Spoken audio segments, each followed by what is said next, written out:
Hey everybody, this is Ben Loop at Loop Pool and Spa down here in Maryville, Tennessee. This is an informative video that hopefully may help you with a problem you could have at the beginning of the season when you go to start your pool up. And it has to do with your pump. Now what may happen is once you get everything in place, you're ready to go, you've primed your pump, you put your water in there, you hit your power switch, and nothing happens. It definitely isn't making any noise, it's not pushing any water, or possibly you turn your pump on, it's not pushing any water, but maybe you hear some humming sound. What could have happened is over the wintertime, that motor has developed a dead spot in it. Now, with that, sometimes the only fix for it is you have to replace the entire motor or maybe some other parts. But hopefully, with this video, maybe show you some way to get another season out of it, or at least a little bit more life out of it. And it's something you can usually do at home. Now, I will say there is a chance you could get hurt doing this thing, so if you don't want to mess with those things, just have us come out and fix it for you.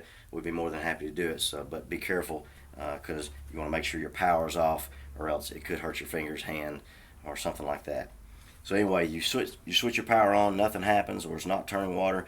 Again, you may have created, or over the wintertime, it created a dead spot. So what you're trying to do is get it off that dead spot. So the first thing you're going to do is make sure all your power is off. If it's got a switch, it needs to be off. If it's got a breaker to that switch, that needs to be off. All the power to this thing needs to be off. You take this lid off. This works for any kind of pump at all. This is square lid style Hayward 1 horsepower. Take your lid off. Take your basket out. And then down in here, if you can see that, right there is where your impeller rides. And that impeller rides on the shaft that's in the motor. And that, again, that motor may have created a dead spot. So what you're going to try to do is reach down in here, put your fingers down there where you can get a hold of the inside of that impeller. And if you can, then what you want to do is try to turn that impeller clockwise, in a clockwise fashion. If you do start turning it, then okay, once it started turning, maybe try to turn it a quarter of a turn or half a turn or something like that. And once that's accomplished, take your fingers out, put your basket back in place, fill that back up in water like you're ready to start your pool again. Put your lid in place, tighten those down of course, make sure everything's back in place where it's ready to take off like you would normally treat it. Turn your power on, see if it takes off. If it takes off, then that's probably what's happened. It's had a dead spot in there, you just got past it and everything's running like it should. Now how long it's going to last from that point varies. It may last an hour, it could last a season. I've seen people go many seasons doing that at the beginning of startup every time. Now what may happen is you're going to reach down there, put your fingers on the impeller, and you cannot spin it at all. Now in that case, sometimes on some motors you can get to the shaft back here at the back. Now on this particular motor, normally it's got a cover over the back of it just like that. You want to take that out. Again, make sure all your power is off. No way power can be getting to this. Now on this particular style of motor, there's a lot of stuff here on the end of that shaft. Right there, if you can see that piece that I'm spinning, that's fairly delicate pieces of springs and metal and things like that. So if you can get in there and get your finger on it and push it, great. If you can get a tool on it and not damage anything back in here, these little plastic parts, electrical parts, things like that, go ahead and go for it. But again, keep in mind, you may cause more damage by trying to turn this back here than you're trying to help. So be careful if you go to that on these style motors. So if you do get back here and you're able to use your finger and get that shaft turning where you couldn't do it with impeller, great. Once you've done that, of course, put your cover back on. Make sure everything's back in the place where you want to be. Pump's ready, primed, full of water. Hit your power. If it starts turning, great. You probably save some money there.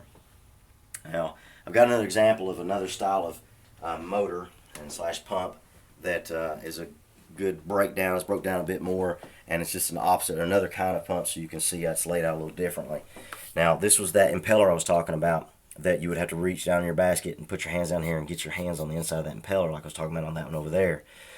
Now on this one, again, if you can get in there and get a hold of it, again, you want to turn that clockwise motion. There you go, and that's what you're trying to do is turn that. If you get to where it turns, again, put all things back in place, switch your power back on, see if it takes off. If it does, great, you save some money. If you reach in there, put your hand on that, and that impeller does not turn at all, you can't turn it. Now on this one, you don't have to disassemble anything. You can get right back to that shaft. There's your shaft right there. That shaft connects to this impeller. That's what's inside here on this motor. So basically, if you can get a hold of that, grab a hold of some channel locks, vice grips, something like that, all you're trying to do is get that broke loose and freed up, or at least just turned of some sort. Make sure your pump's ready to prime. Go over and hit your power switch. See if it takes off. A lot of times that's the fix. That's all it needs. We go out a lot of jobs. People call up, say it won't start. We go down there and check the impeller, see if we can get it moving and get it past it. And we've saved them a bit of money. You know, there's still a service charge, but we save the price of a motor, at least for maybe a season or so. So maybe this is something you can knock out and you save that service charge too. So again, I hope this is some way you guys can save yourself a little bit of money, a little bit of time. If you've got any questions, leave it in the comments section. Questions, answers, comments, something like that. Add that in there. We'll try to help you out any way we can. Give us a call at 977-POOL. That's 977-7665. Guys, we really appreciate the business. My name is Ben Loop with Loop Pool and Spa. Y'all have a good one.